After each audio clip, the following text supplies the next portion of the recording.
When you say God arise, you don't just put your hands down. You know God loves those hands.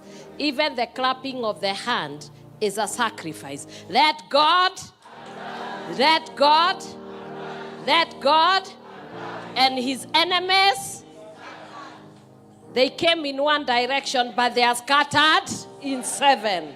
Let God, let God, and his enemies, let God, let God, let God, and his enemies.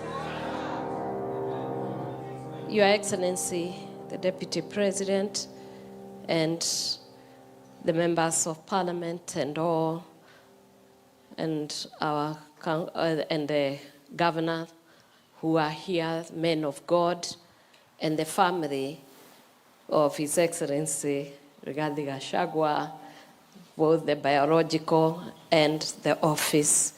We salute you. We thank you for allowing yourself to come here to pray. Every time you see trouble, you are not supposed to talk to each other. You are not supposed to fight each other. You are supposed to come and tell God. He's the one who knows the answer. For Christ is there. And when we come onto this altar, I spoke to many when they were coming. I told them, you don't bring bags here, you don't bring anything. Only thing you come with is yourself. Because on an altar, you come to offer yourself as a living sacrifice. That is why you saw everyone, even the Deputy President, myself, we don't have shoes because this is a holy place. And this is a national altar that speaks for this nation. It speaks for our presidency, from the president to the deputy president, to the cabinet, to the National Assembly, Senate, County Assembly, and every leader that is in this nation is prayed here. And that's why when we come and rise up on this altar, we take it. It's a very solemn place. It is a sacred place. We come here to pray so that God can rise. And enemies of Kenya's be, enemies of your family be, enemies of development be, because we need a country that is peaceful. So we come so that even enemies that bring confusion, that bring sabotage, that bring betrayal, they can be. And we can stand as a people speaking in one language and praising God as one people, united in love of God, because God is love.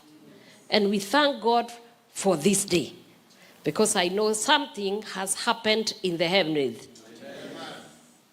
When you see things happening on earth, they are orchestrated in the place of the invisible. Say the invisible. The invisible.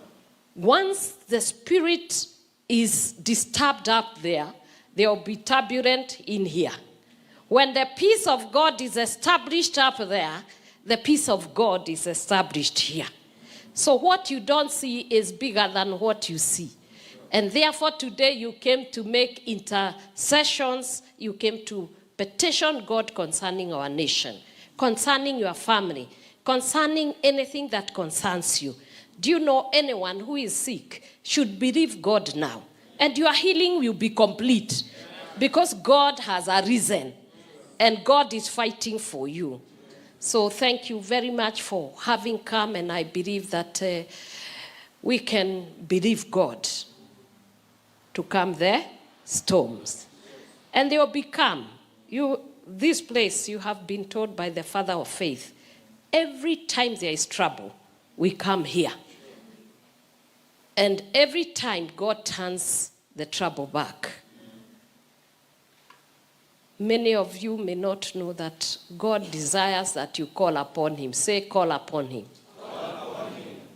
It is not that God does not know what you want to call him about. But he does not want to give you something and then you say he's the one who gave you, like Adam was given a wife and all things that were in Eden. And after that, he said, ni wewe ulifanya. So whatever you need, we come and tell God, arise. God does not need us to tell him to arise. He already have a reason. Say he has a reason. But he would like you to ask him to arise on that issue that you know you want him to arise on your behalf. And because you did it, I believe you should celebrate God because he has a reason.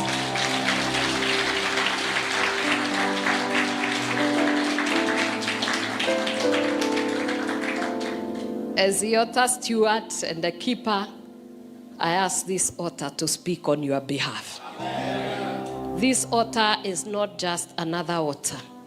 There is no other altar, even in Africa. This one speaks for Kenya and speaks for Africa, and it will speak even for the world. And so I command the altar to speak on your behalf.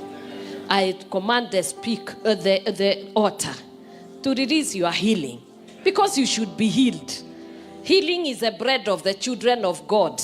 You should be happy. You should be peaceful. You should prosper. You should thrive. You should prevail. You should have dominion. You only need understanding that there is a God of the altar. And once you respect him, the altar starts to speak. So let God and his enemies. I would like to invite His Excellency to say something about it. Even though I am the steward of the altar, he is the one who is called into this office, the office of the Deputy President of the Republic of Kenya, and we honor you for allowing us. You are the one who asked that we come